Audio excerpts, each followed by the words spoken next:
Nehru ഗ്രൂപ്പിനായി case ഒതുക്കാൻ കോൺഗ്രസ് നേതാവ് K സുധാകരന്റെ നേതൃത്വത്തിൽ രഹസ്യ ചർച്ച. കോളേജിലെ ഇടിമുറിയിൽ മർദ്ദിക്കപ്പെട്ട വിദ്യാർത്ഥി ഷഹീർ ഷൌക്കത്ത് അലിയും കുടുംബവുമായാണ് പാലക്കാട് ചെർപ്പുളശ്ശേരിയിൽ വെച്ച് സുധാകരൻ കൂടിക്കാഴ്ച നടത്തിയത്. ചർച്ചയിൽ കൃഷ്ണദാസിന്റെ സഹോദരൻ കൃഷ്ണകുമാറും പങ്കെടുത്തു. വിവരമറിഞ്ഞെത്തിയ ഡിവൈഎഫ്ഐ പ്രവർത്തകർ സുധാകരനെ 2 മണിക്കൂർ നേരം തടഞ്ഞുവച്ചു.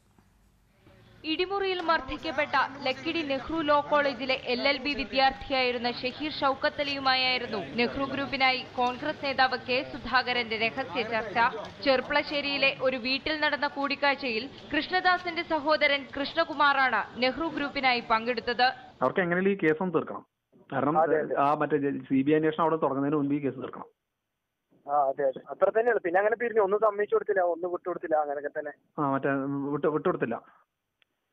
ഈ കൃഷ്ണകുമാർ ഇറച്ചിക്ക് വന്നു അല്ലേ? കൃഷ്ണകുമാർ വന്നിരുന്നു. അയാൾ എന്താ പറയണ ഈ വിഷയത്തില്? അയാളൊന്നും ഉണ്ടായിരിക്കരുത്, സൈലന്റ് ആയിരുന്നു. അയാൾ സൈലന്റ് ആയിരുന്നു. നമ്മള് പറഞ്ഞു നമ്മളെ തല്ലി അല്ലേ? അതെ, നമ്മള് ഉണ്ടായ വിഷയങ്ങൾ മുഴുവൻ ഇങ്ങനെ പറഞ്ഞു. അപ്പൊ അയാൾ ഇങ്ങനെ സമ്മതിക്കണ്ടൊക്കെ കേട്ടു. അപ്പൊ ഈ മറ്റേ ഷെൽവിയെ പോയി കാണാൻ എങ്ങാനും പറഞ്ഞിരുന്നോ ഇവര്? ഇല്ലല്ല, അങ്ങനെയൊന്നും പറഞ്ഞിട്ടില്ല. പിന്നെ എങ്ങനെ എത്ര ഇതിൽ എന്ത് തരത്തിൽ ചെയ്തിട്ടില്ല. അന്വേഷണ ഉദ്യോഗസ്ഥന് ഞങ്ങൾക്ക് വിശ്വാസമുണ്ട്, അതുകൊണ്ടൊന്നും ചെയ്തു കൊടുക്കില്ല. അതുകൊണ്ട് ഞങ്ങളായിട്ട് ഇതിന്ന് ബാക്കിലേക്ക് പോകൂല, അത് മുന്നോട്ട് തന്നെ പോകുന്നുള്ള രൂപത്തിൽ തന്നെ അവസാനിച്ചു. സംഭവം അറിഞ്ഞ് മാധ്യമപ്രവർത്തകർ സ്ഥലത്തെത്തി.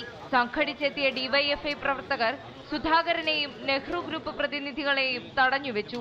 ഒടുവിൽ പോലീസ് എത്തിയ ശേഷമാണ് സുധാകരന് പുറത്തിറങ്ങാനായത്. താൻ ചർച്ചയ്ക്ക് തന്നെയാണ് വന്നതെന്ന് കെ സുധാകരൻ സമ്മതിച്ചു. ഒരു മധ്യസ്ഥനാകുന്നതിന് ഒരു തെറ്റുമില്ല. എനിക്ക് എന്റേതായ കൺസെപ്റ്റ് എന്റെ അകത്തുണ്ട്. നിങ്ങളുടെ കൺസെപ്റ്റ് ആവണം, എന്റെ കൺസെപ്റ്റ് ഒന്നുമില്ല. ന്യായമെന്ന് തോന്നുന്ന ഒരു വസ്തുതക്ക് മുമ്പിൽ ഞാൻ എപ്പോഴും നിൽക്കും. അതിന് എനിക്ക് ആരുടെയും പിന്തുണ വേണ്ട. ഞാനിവിടെ വന്നത് സംസാരിക്കാനാണ്, ചർച്ച നടത്താനാണ്. ചർച്ച നടത്തിയിരിക്കുന്നു, ഞാൻ തിരിച്ചു പോകും. ഷെരീഫിന്റെ പരാതിയുടെ അടിസ്ഥാനത്തിലാണ് കൃഷ്ണദാസിനെയും മറ്റ് 2 പേരെയും അറസ്റ്റ് ചെയ്തത്. പിന്നീട് ഇയാളെ കോടതി റിമാൻഡ് ചെയ്തു. മധ്യസ്ഥ ചർച്ച നടന്ന കാര്യം ഷഹീറും സമ്മതിച്ചു. സുധാകരൻ സാർ പറഞ്ഞു മൂപ്പത്ത് പറഞ്ഞിട്ടുണ്ടാവും, ഞങ്ങളോട് വിളിച്ച് നിങ്ങൾക്ക് സംസാരിക്കാൻ ബുദ്ധിമുട്ടുണ്ടോന്ന് പറഞ്ഞു ചോദിച്ചോളൂ, ഞങ്ങൾ കാര്യം പറയാൻ പോയി. ഞങ്ങളായിട്ട് സംഭവം ഇത് കോംപ്രമൈസ് ചെയ്യാൻ എവിടെയും പറഞ്ഞിട്ടില്ല. കോംപ്രമൈസിന് ഇത് കോംപ്രമൈസ് അല്ല, ഇതൊരു ചർച്ചയ്ക്ക് വേണ്ടി പോയി ചർച്ച ചെയ്തു, ഞങ്ങൾ കാര്യം പറഞ്ഞു, അവരിത് പറഞ്ഞു തന്നെ ഉള്ളൂ, വേറെ ഒന്നും. അതേസമയം ചർച്ചയിൽ ഒരു വിട്ടുവീഴ്ചയ്ക്കും തങ്ങൾ ഒരുക്കമല്ലെന്ന് ഷഹീർ ഷൌക്കത്ത് അലി സുധാകരനെ അറിയിച്ചതായാണ് വിവരം. ജിഷ്ണു പ്രണോയ് കേസ് അടുത്ത ദിവസം സുപ്രീം കോടതി പരിഗണിക്കാനിരിക്കെയാണ് സുധാകരന്റെ രഹസ്യ ചർച്ചയെന്നതും ശ്രദ്ധേയമാണ്. റിപ്പോർട്ടർ, പാലക്കാട്.